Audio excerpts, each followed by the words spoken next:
week's series. That'll be great. Oh, that's great. I'm totally kidding. Yeah, these are great. Yeah, irrational fears or unusual fears are always fun for me. I laugh going like, I remember watching Jaws. Anybody see the Jaws movie back in the day? You remember this? Jaws is one of my favorite movies, but I remember like the next time I got in the water, even though it was pool, I was very aware of the, is there a shark here? Maybe. You know what I mean? Like there's a little bit of that.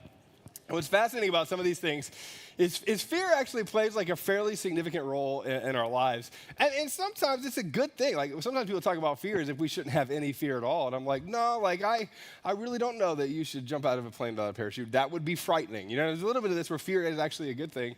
But over time, there's something about fear and several other emotions like it that just, they get attached to us and they grow. And then over time, there's moments of this where it feels overwhelming. Now, you can talk about these funny fears that we've talked about for a few minutes, like popsicles, sorry. You can talk about that for quite a while. But there's also pieces of us that look at like all sorts of fears in our lives when it comes to relationships, or when it comes to jobs, or when it comes to family, these sorts of things. How many of you, if you have kids in the room, you know this, how many of you have ever been afraid for your kids about something that they weren't afraid of? Has anybody ever felt this before? Yeah. Like there's a little bit of this where you sense the fear and it can feel overwhelming in those kinds of ways, or you feel like relational loss, or you feel all sorts of things when it comes to these parts in our lives where fear just attaches itself to our hearts. Now, on the other side of this, though, is really like an overwhelming sort of sense that we get, and being overwhelmed is one of these things that as we talk to people, or at least I talk to people, this is something that's happening for so many people. And you used to think, as we were like, you know, we launched in 2020 with the pandemic, I used to think like maybe it's really deeply connected to what everybody just went through, and I'm sure there's a piece of that. But even more than this, I think even before that, we all had overwhelming thoughts to some degree. And as you get older, you know, you get better at like, you know, suppressing them or repackaging them or putting them aside. But at the end of the day, the feeling of being overwhelmed can come in so many different ways, so many different pieces of our lives. And I put it in my notes. This is what I tend to say if I'm going to be honest about it. What I say is a lot of times like, I might feel overwhelmed, but I'm trying, right? I'm trying to continue to move through it. I'm trying to move past it. I'm trying to, in the face of it, keep going. I'm trying. I'm sort of, and really you can say it this way, I'm really striving to move beyond sort of these things, right? If you have an overwhelmed sense at your work and you know, you look at your job, you look at all the stuff that you're doing, there's a piece of this where you go like, I'm still overwhelmed, but I'm still moving forward. There's a part of our culture, and you see this on Twitter all the time, where there's like this hustle culture kind of thing, that no matter how I feel or what's going on, I'm going to continue to work as hard as I can at a 10 to move beyond it. You see this in relationships too. I mean, you see this all different places in your life. And I put in my notes, I said it this way, that oftentimes what you feel along the way as you get older, do you feel like this responsibility stacking in your life? That I'm overwhelmed because of my schedule, or I'm overwhelmed because of technology. I'm overwhelmed because of the number of meetings that I have. If you have kids and they're in sports, you know, I'm overwhelmed because I'm taking my kid here and over here, and I'm trying to, you know, get them to bed at night. And one of the things that we do at our house is I try really hard every night to be there for bedtime. I don't miss bedtime very often. And I know this sounds weird. Even that like boundary that we have feels overwhelming for me at times. Like I need to be on, I need to be present. Some of you get home and you're like, I feel overwhelmed by trying to pretend that I'm not overwhelmed from my day. Anybody ever done that before? Like you get home and you're like, I ran through my day feeling overwhelmed throughout the entire thing, and I'm coming home and I feel overwhelmed by the thought of pretending that I had it, you know, sort of together, right? You feel this with date nights. I don't know if you're married, you know this sometimes too. Sometimes you feel overwhelmed at the thought of figuring out a date night with your spouse. I mean, we do this sometimes. I laugh going, our date nights were cheaper when we didn't have kids because I'm paying a babysitter more than I'm paying for dinner. You know what I mean? There's a little bit of that. Not that I'm bitter about it. I'm just saying it is. You know what I mean? There's a little bit of that. And I laugh going, it can feel overwhelming to stuff in the pieces of our life that we need to do that. Now, that's the easy stuff. The tasks, the projects that you're working on, all those kinds of things are easy to talk about. But the next step of it is, I think, probably a little bit harder, and that's the emotional overload that a lot of us continue to feel. You feel emotional overload for all sorts of reasons, right? You feel emotional overload because you feel other people's burdens. Like maybe there's somebody in your life that's walking through something difficult and you're carrying that with you. Like you feel this when you look at them or you see them or you think about them sometimes. Like some of you know that my mom got sick over the last year. And I remember thinking like there is a piece of this where that is 20% of my brain all the time, and I feel the emotions around that. All right, some of you feel this when it comes to like trying to be all things to all people. Like you want acceptance, you want to feel accepted, but at the end of the day, you go, if someone is upset with you, you are both aware of it and you feel it, and you don't know how to not feel it. And it's like a burden that you consistently carry to some degree. Now, the other one, if you're like me, I do this a lot too. I have a deep sense of needing to feel like I'm in control of my life.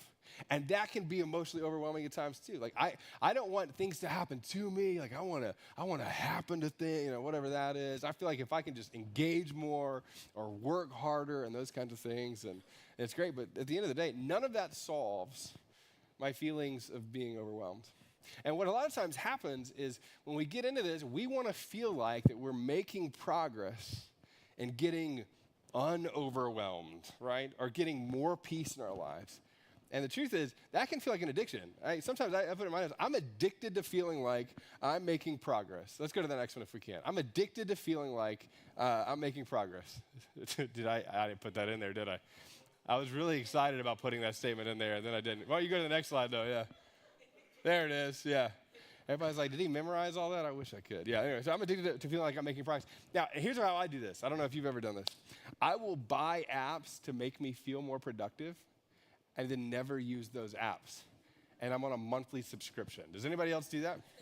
The amount of money, I figured this out myself, the amount of money that I spend on apps to make me feel productive is just, it's stupid. Or sometimes I'll do this, I love this. I bought, do you guys remember, what's the meditation app that they do? Calm, the Calm app, because they have LeBron James doing it. I'm like, if anybody's gonna call me, it's gonna be LeBron James. You know what I mean? Like something like that. And I remember I did the free trial of the Calm app with whatever LeBron James' thing is, and then I never used it again. I paid for an entire year and listened to 4 sessions of LeBron saying, find your inner peace. I don't know, whatever. It's funny. Now, another one is this. I've never met a lot of, I'm sure there are men who do this, but how many of you have like a Celsius budget line? Anybody know what a Celsius is?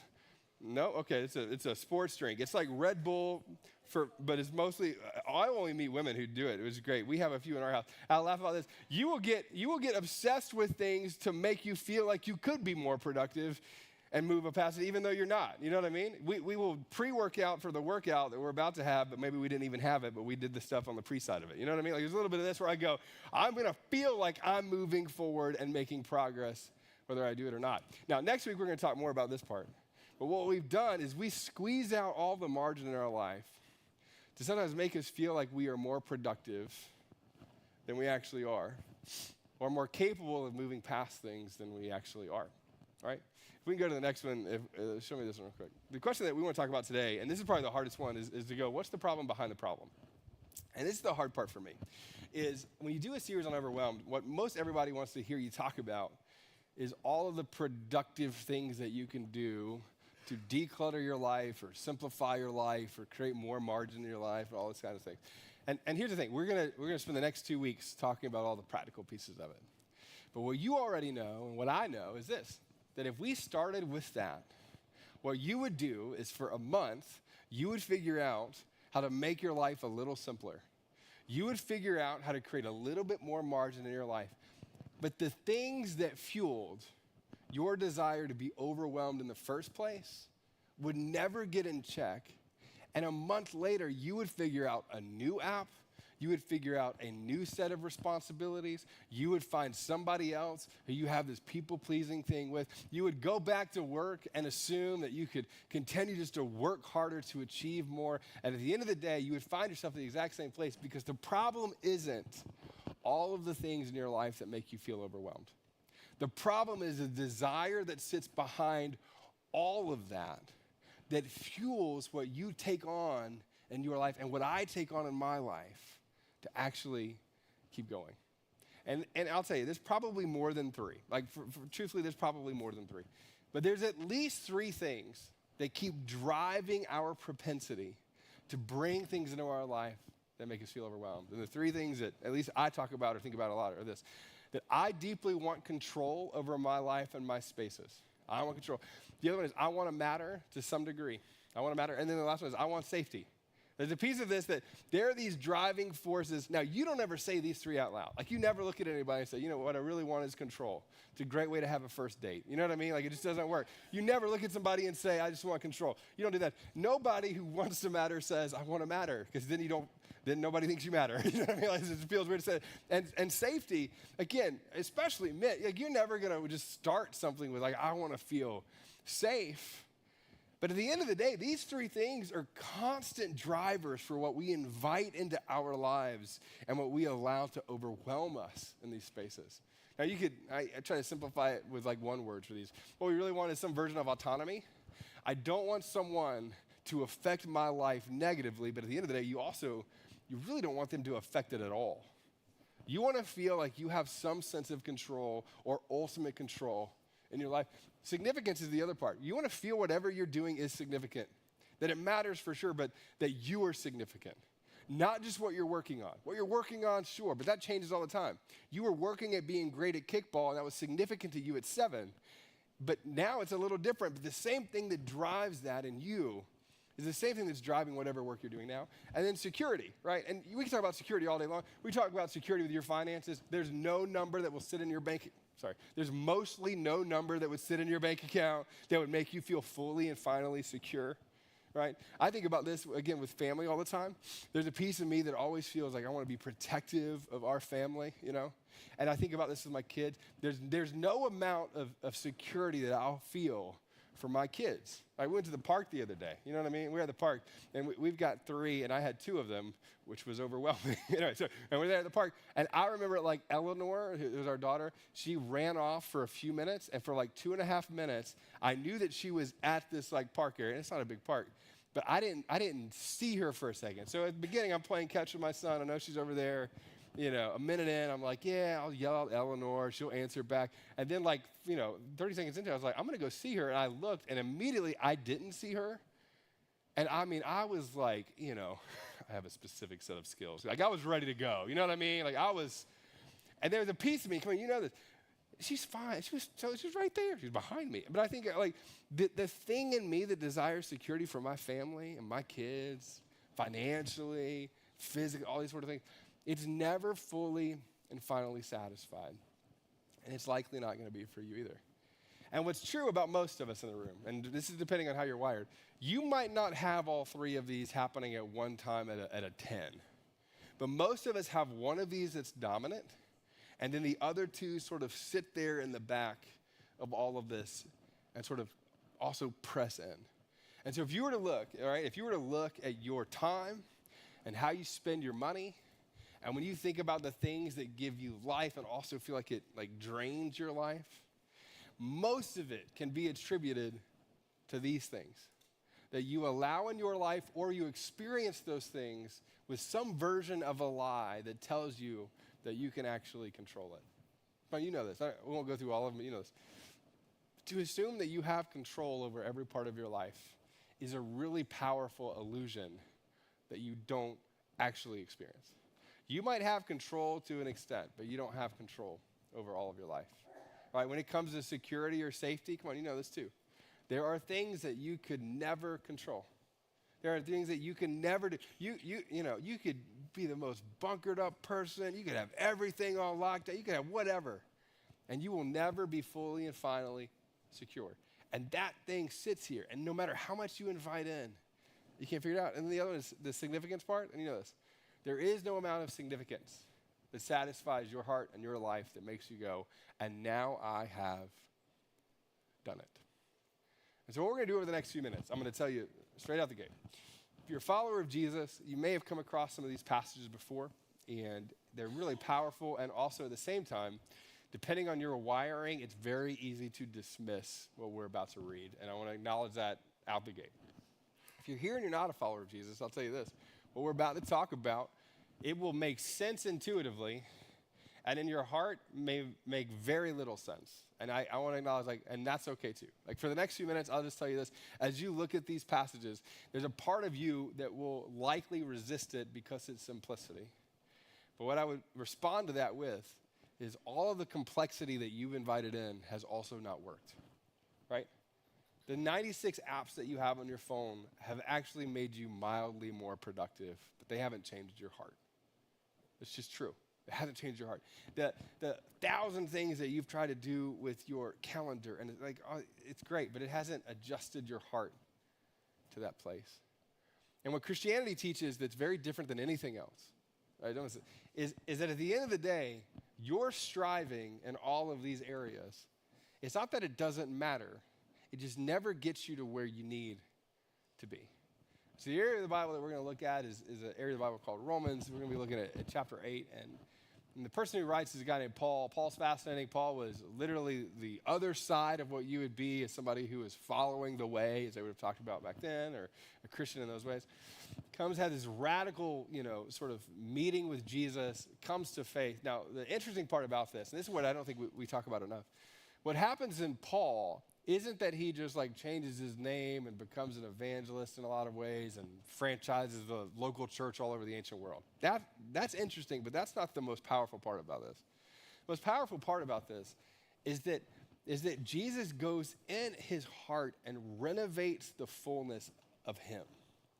Like not a little bit. Like you have a person who is this and is now this. And when that happens, something completely shifted and changed in his life and his heart. So here's what it says, Romans chapter 8. We're going to walk through this a little bit together, and then we'll come back to it. It says this. It says, for those who are led by the Spirit of God, and this is the part that, again, if many of us, it just feels feely, and I get that, but it says, you're children of God. The Spirit you received does not make you slaves. We'll come back to that in a second, so that you live in fear again. So he's writing to a group of people who would ultimately be persecuted. They're living in a culture that is very, in some ways similar, but very different than what we live in. But what he's saying is that the things that have attached themselves to your heart, like they've made you slaves in this fear sort of thing. You're slaves to the fear that causes you to strive and work harder and do more, become more. But striving for something, as Paul's going to talk about, that you already had access to the whole time. The rooted security question for you isn't about how much money you have or how successful you've been or is everybody safe and okay. It actually comes down to where do you place your trust in all of those things that make your life what it is. And the words that he uses here are so powerful because what he's talking about is in your heart. Please don't listen. You become a slave to believing that what you need is already in you and that you can find peace there. This, you talk about this when it comes to acceptance all day long. As you go, like, I have a probably lower desire for everyone to like me than most people, as my personality profile was so kind to tell me. It just said, you're a jerk. I think that was the end line. Yeah. But I laugh. I go, like, whatever that thing is, I still have it. I still want it. And this, if somebody doesn't, Emily, I'll talk about this sometimes, that a desire to be liked, you'll have like 99 great conversations and one that's just like says something, and that's all you think about. Like, why is that? Why is that need for acceptance from somebody else? You see this online. I laugh about this all the time online. People get so offended at comment section online. I'm like, that's somebody who has zero context for you, doesn't know you, doesn't care about you, and also you feel it. You feel it. There's something in us that becomes slaves to these things that attach themselves to our heart. And what we do is lean into being more active, to working harder, and to strive more for those things. So Paul goes on. He keeps going. He says this. He says, the Spirit received does not make you slaves so that you live in fear again. Rather, the Spirit you received brought about your, can we say that word together? Brought about your adoption. Adoption to sonship. Which again, it feels feely, and I know it feels feely. This goes like you were brought into the family of God, as if, like, come on, let's be honest. For those of you who feel actually overwhelmed right now, if you're looking at this and listening, you go, well, if his answer is I'm a child of God, then I'm looking for a little bit more, and I would be thinking and saying the same thing. And also, everything that you've strived for and are looking for is not found in your capacity to do more or be more. And when Paul's writing to a group of people in a context where performance was everything, and it was a push towards becoming more and doing better and making like all this kind of stuff, at the end of the day, his answer to this is looking at those people who are followers of the way or followers of Jesus in this time and going, look, you are striving for something in your deepest desires that you have access to, but that you have not reminded yourself exists in you. And then he goes on and he says, again, it feels feeling, but he goes on and he says this. And so he says, and by him we cry. That's what he says. And by him we cry, Abba, Father. The Spirit himself testifies with our spirit that we are God's children. And I'll just tell you, the feeling, again, we'll get to this later. The feeling part about this is just feel like I'm a child of God, and that's where the answer is. It's not in the idea that you're a child of God. It's that all that a person who is a child of God has access to, you have access to that thing. And this is the thing as people who are Christians that I would say like is so glossed over and gets so, it gets so, I don't know, Nicholas Sparks to death. I don't know. It gets so like cutesy. What Paul is writing about is that because of who you are, all of those deep pursuits that you are looking to be fully and finally satisfied in other places have already been fully and finally satisfied because of whose you are.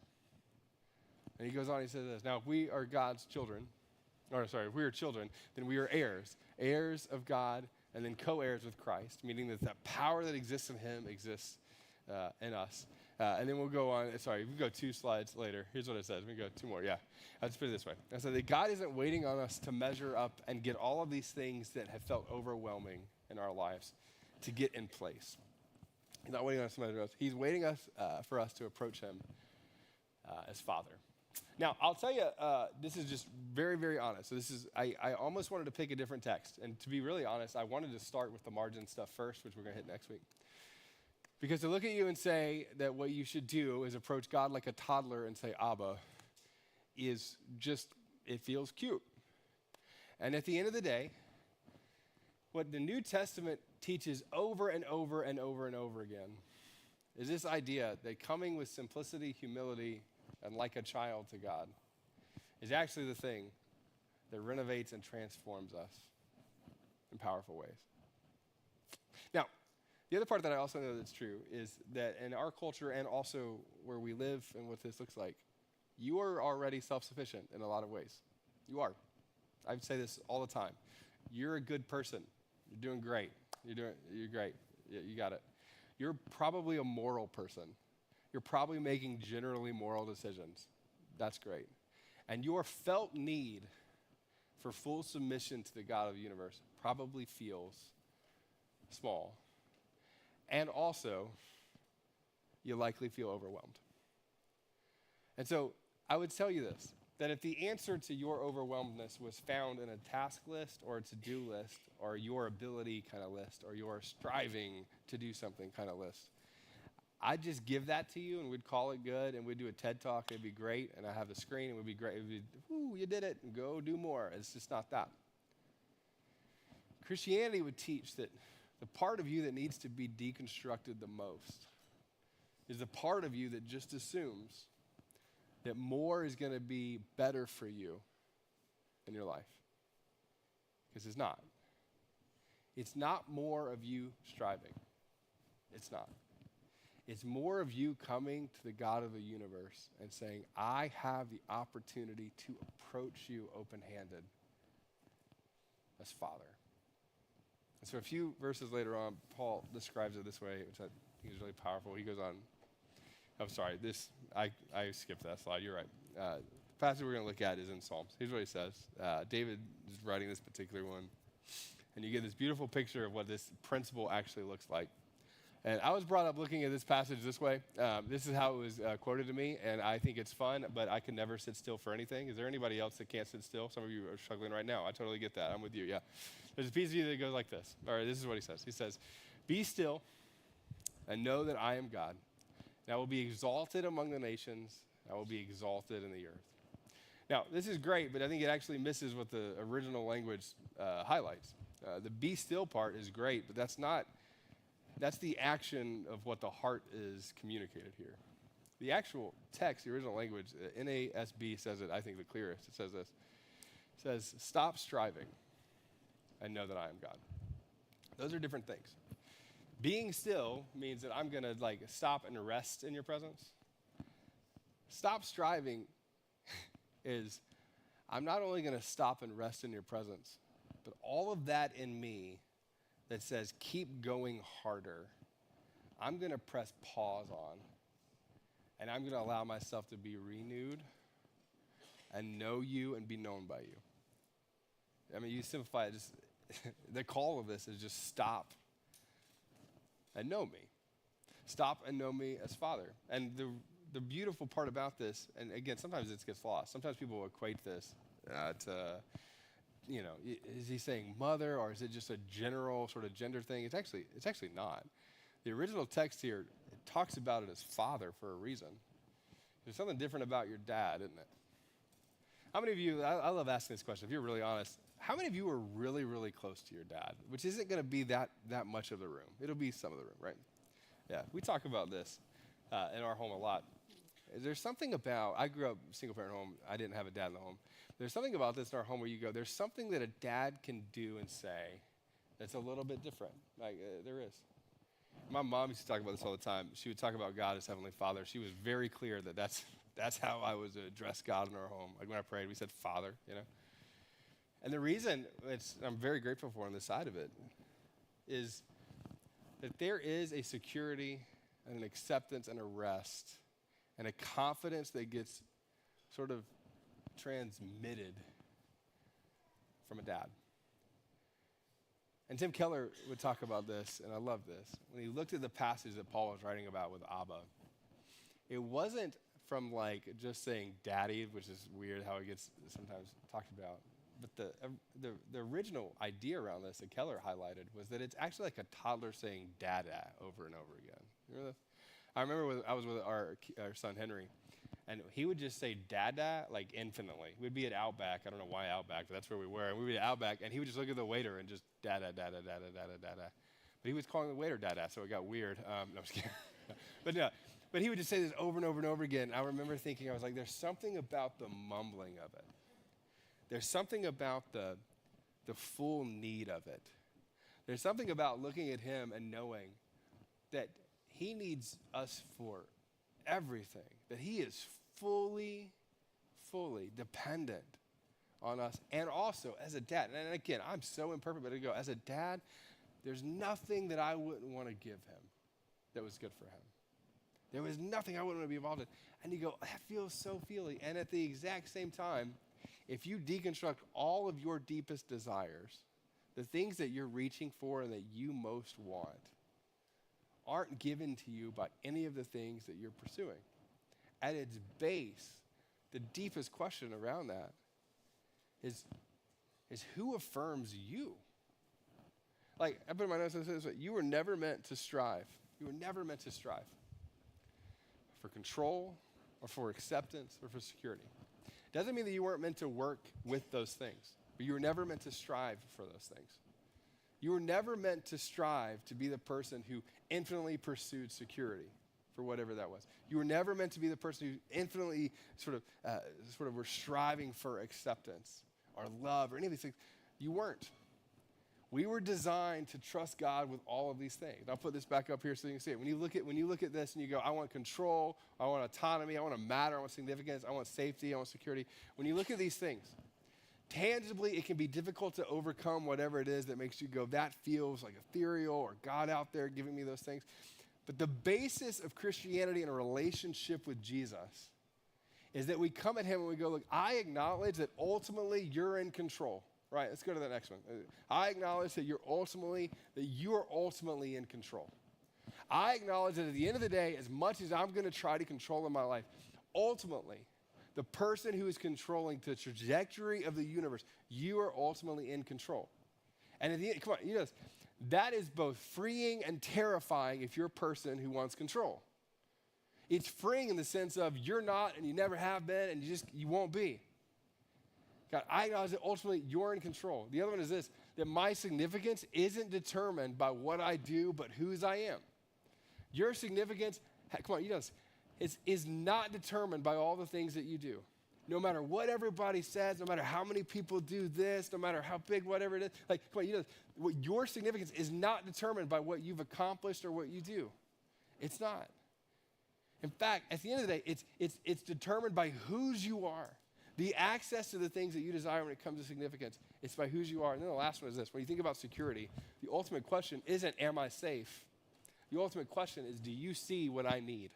Do you see me? Do you see this problem that I have? Do you see this? If the God of the universe exists, if you're a follower of Jesus, and he is limitless in his power, the question isn't, will he act? The question is, do you see my needs too? Do you see me?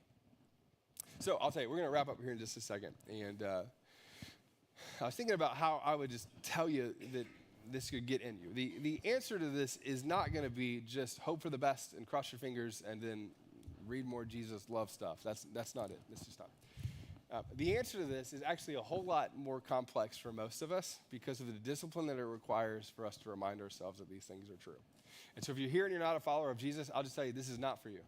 This is not. I think it could be, and I think it should be eventually, but at the end of the day, this isn't, right? Because you don't believe this. If you are a follower of Jesus, though, the answer to these things as they bubble up is reminding yourself whose you are. The bulk of Paul's writings in the New Testament, this is such a significant piece of the New Testament, is not just telling people what to do. Because it's not about that. I love when people talk about Christianity as being a list of rules and all the stuff that you got to check off. And it's so much more than that. What Paul spends the bulk of his time doing is reminding people whose they are. Reminding them at the core of who they are. It's not about all of the list of do's or don'ts. It's not about all those things. At the core of it all is a question of whose you are, because if you know whose you are, it shapes and reshapes everything else in your life. If you are not moved by getting acceptance from other people in the ways that we've talked about, but you feel accepted because of whose you are wildly more centered in your life. You know this too. There's a part of this at striving at work where you go, I feel like I hit a wall. I've done everything I can do, so I'm going to continue to do more, and I'm going to work harder, and it's more hours, and it's being more productive, and all those things. All of that may be good, and none of it will get you as far as you could be if you invited a limitless God to be involved in that part of your life. And at the end of the day, come on, you would like your life so much better without the striving. You would. For those of you who are like me, we had this pop up this week with our kids. I already referenced this, but I was like, if I think about safety with my family, full security and all that, at the end of the day, your kids were not given to you to control. And to a degree, you're called to protect them, and to a degree, you're called to provide to them. But the person who loves your kids so much more than you is God. You were called to be a steward of their development, but you were never called to be the one who fully and finally satisfied all those things for your kids. And you couldn't if you wanted to. Liam Neeson couldn't do it and take it. If he can't do it, you for sure can't do it. Like, you just can't do it. Come on, you just can't do it. Whose are your kids? They are not yours in that way. They are yours to steward and love. They are not yours for you to control in those ways because you couldn't do it anyway. And there's a part of this where you go, well, then it feels like I'm releasing or coming to God open-handed. And I'll just tell you, that's the basis of what Christianity works to position you as. A person fully dependent on Jesus. And it doesn't mean that you're not talented. You're so talented. I mean, look at you. You're so good at the things that you do. Great. That's awesome. You are. You're never as talented as you could be, and you'll never do as much as you could do until you're fully submitted. Come on, men in the room, those of you who are dads in the room, those of you who are husbands in the room, this sort of thing. I'm just going to tell you, you will never love your wife the way that you could love your wife until you stop striving so hard to love your wife in the ways that you're talking about. It doesn't mean you don't get better. It doesn't mean you're not working on it. Absolutely.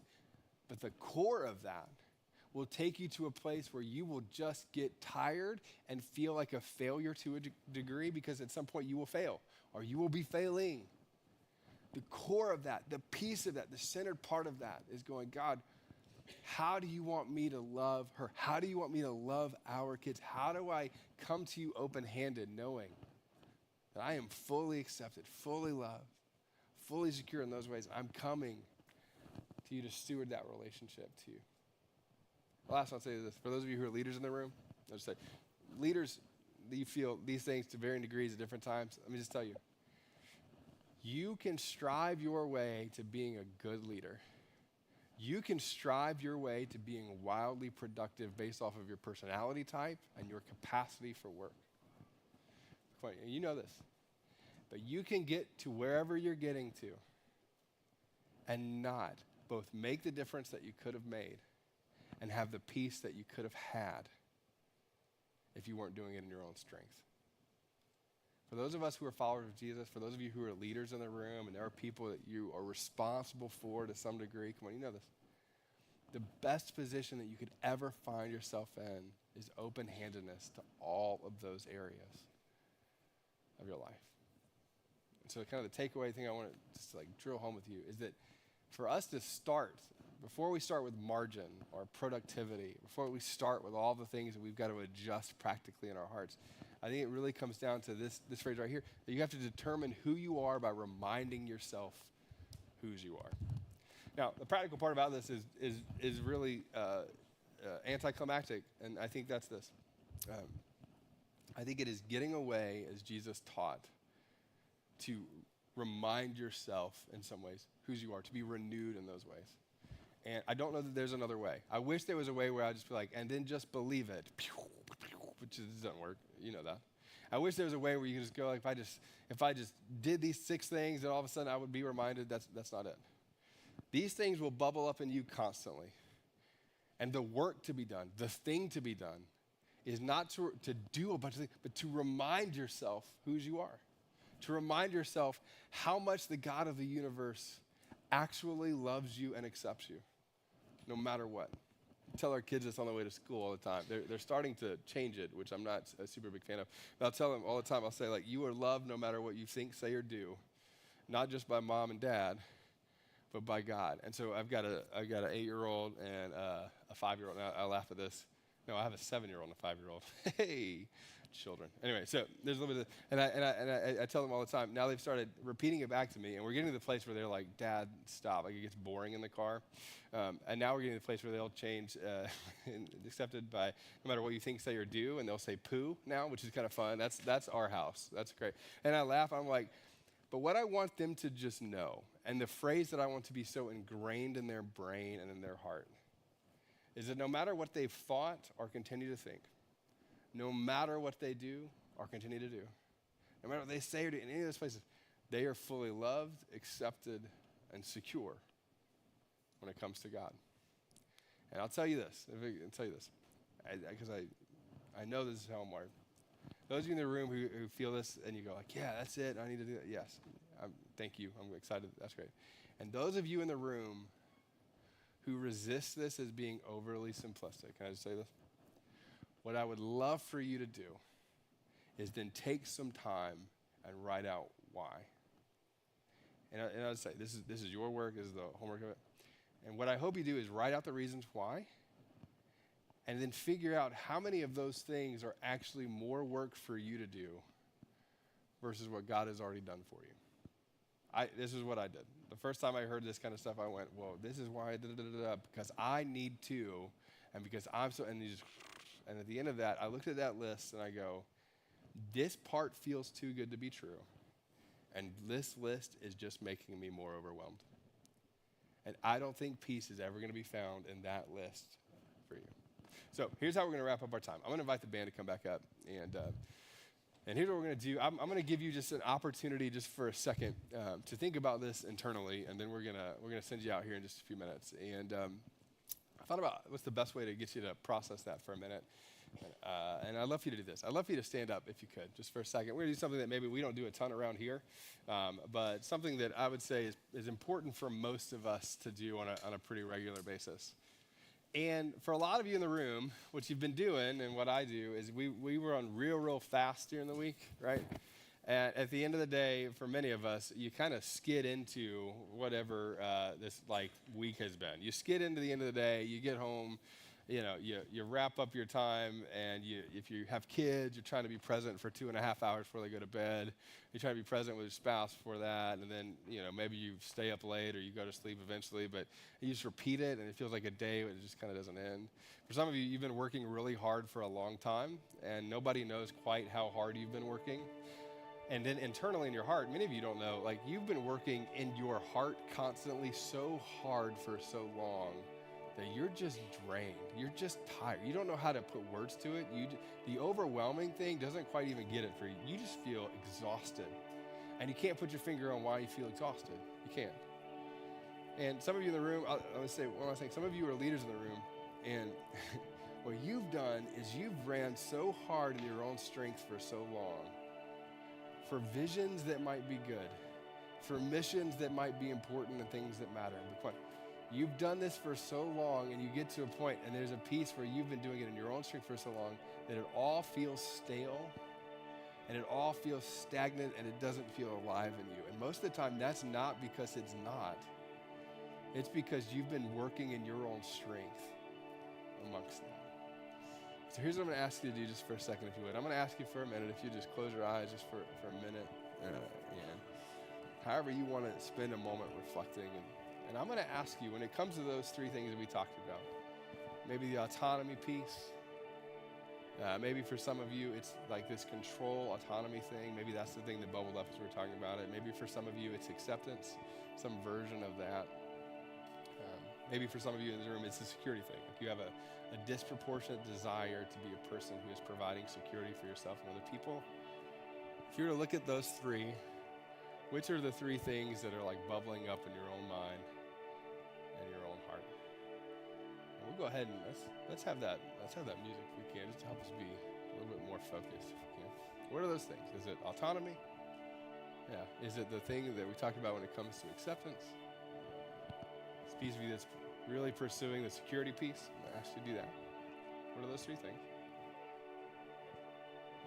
And then for those of you who are not followers of Jesus in the room, here's what I'm going to ask you to do just for a second. If you're here and you're like, hey, I'm not sure what I think about the whole God thing or the whole Jesus thing, but I am overwhelmed, or those three things are true of me, I'm going to ask you just for a second as you're processing this, pray a simple prayer.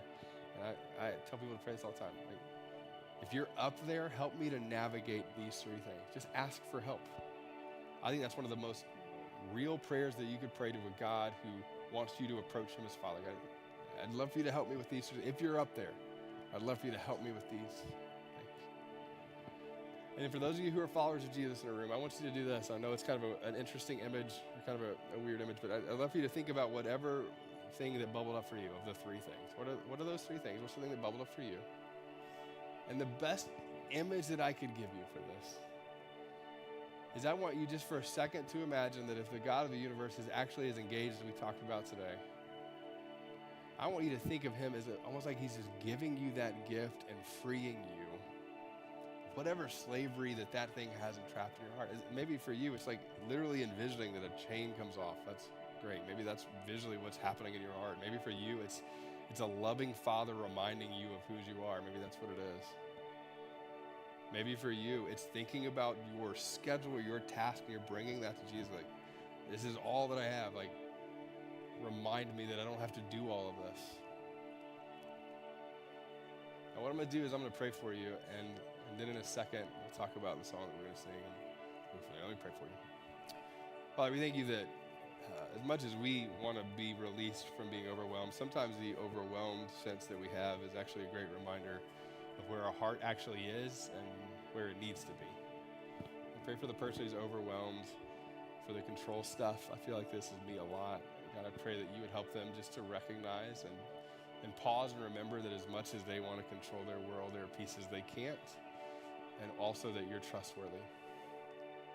God, I pray for the person in the room who, when it comes to sort of the acceptance sort of thing, or it comes to the significance piece of this in their world, God, I pray that you would remind them that they matter, not because of what they've done or are doing, but because of who you've said that they are.